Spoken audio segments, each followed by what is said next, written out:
Bon, ben, me voilà reparti en ce dimanche matin. Il pleut beaucoup, donc vous voyez, hein, je suis à nouveau équipé avec l'impair et tout ça, et tout ça, et tout ça. Et ben, 17 km aujourd'hui, et ben, on verra. Allez, peut-être à plus tard. Il y a tout de même une certaine beauté au paysage sous la pluie. Un petit banc en pierre. Sous la pluie, avec une lumière différente, on remarque tous ces camailleux de couleurs. C'est vraiment sympa.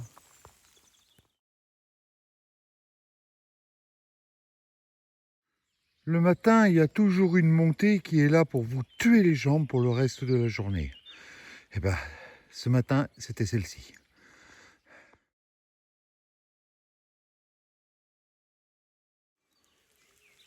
Les genêts en fleurs sous la pluie.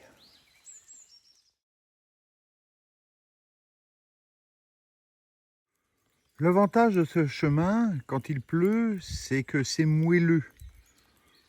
L'inconvénient, c'est qu'on a les pieds trempés très vite. Je sais pas vous, mais regarder un étang sous la pluie, je trouve ça apaisant. Bon, faut quand même que j'avance. Le véritable inconvénient des chemins quand il pleut, c'est que très vite ça devient un marécage. Même si je suis seul, c'est quand même hyper agréable de se retrouver en forêt pour marcher. Regardez-moi ça comme c'est beau. Et partout des troupeaux en liberté.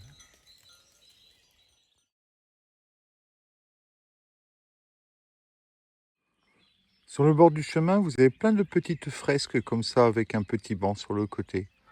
Voilà le prochain village où je vais faire une petite pause. C'est le village de Cajar. Le village où on trouve les meilleurs vers de terre. Oui, les vers de terre de chez Moulineau.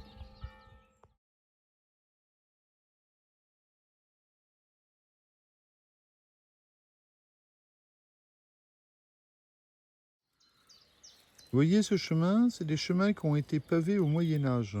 Et quand il pleut, c'est hyper glissant. Et surtout que ça descend. Partout, il y a des petites grottes comme ça qui étaient occupées depuis le néolithique.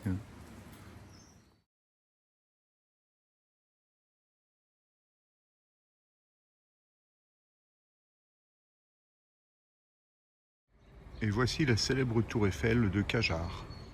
Et voilà que je retrouve à nouveau le Lot, bien large.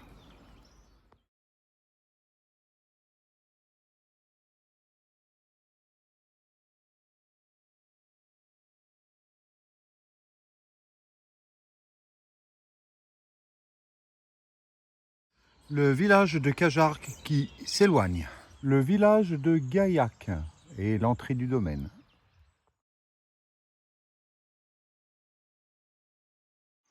Le dernier vestige d'un pont de chemin de fer au-dessus du Lot. Une jolie vue de village du Gaillac au plus près. L'intérieur de la petite église de Gaillac. L'extérieur étant pas terrible puisqu'il a été rénové au début du XXe siècle. Les restes du château de Gaillac. Le truc, c'est quand on descend vers le Lot, puisqu'on descend vers le Lot, puisqu'il a creusé une gorge pour aller dans un petit village, eh ben on est toujours obligé de remonter de l'autre côté. Et pouf, c'est toujours chaud. Voilà. Allez, à plus tard. Bon, faut dire qu'une fois en haut de l'autre côté, les gorges, on a ça comme paysage.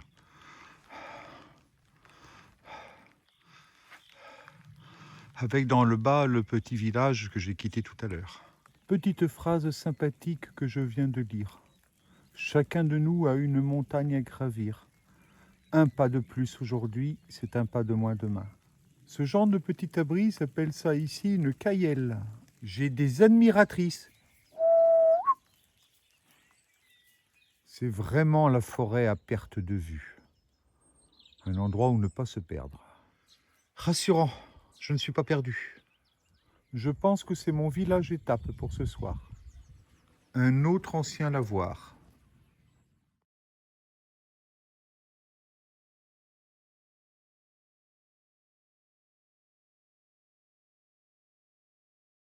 – L'église de Saint-Jean-de-Lors qui m'accueille. Bon, intérieur comme extérieur, néoclassique, 19e siècle. Ben voilà, une bonne journée de fête, 18 km, tranquille, ça a été, les pieds nickel, dans un gîte hyper sympa avec un hôte hyper sympa. Ben, on verra maintenant demain et puis passez une bonne soirée.